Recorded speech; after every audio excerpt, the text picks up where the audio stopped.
მესამე ბრიგადის 33 ბატალიონის საცეცხლე მხარდამჭერი ათეულის მეთაური მინდია აბაშიძე ავღანეთში სამშვიდობო მისიის შესრულებისას 2012 წლის 11 ოქტომბერს თალიბების ნაღმა იმსხვერპლა. ფეხზე არავინ ადგეს, ეს კაპრალის ბოლო სიტყვებია. 22 წლის ჯარისკაცმა ამ თავგანწირვით 3 თანამებრძოლის სიცოცხლე იხსნა. სამხედრო, რომელიც ქვეყნისთვის ღირსეულად დაიღუპა, ასე იხსენებს მინდიას შტაბის ხელმძღვანელი. მინდია იყო ერთ-ერთ ჩვეულებრივ რეგულარულ პატრულში, რომლის დროსაც თალიბანებმა შეეცადნენ ამ მოტორიზებულ მანქანის აღება, მაგრამ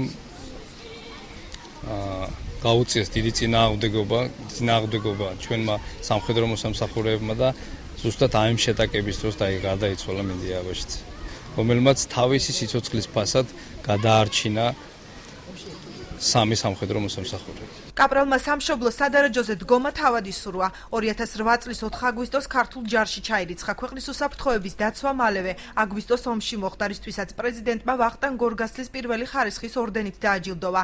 ეს არ იყო მისი ერთადერთი ჯილდო. გმირის შვილის საფლავზე დედა ყოველდღე მიდის. თვითონ ისურვა, რომ წასულიყო სამხედრო სავალდებულოში. თვითონ მისი სურვილი იყო კონტრაქტზე მოაწერა, ხელი მე არც ვიცოდი. ომში იყო 2008 წლის ომში იყო. ყოველდღე ამ დავდივარ საფლავზე და ვივლი ყოველთვის სანამ მე შემეძლება.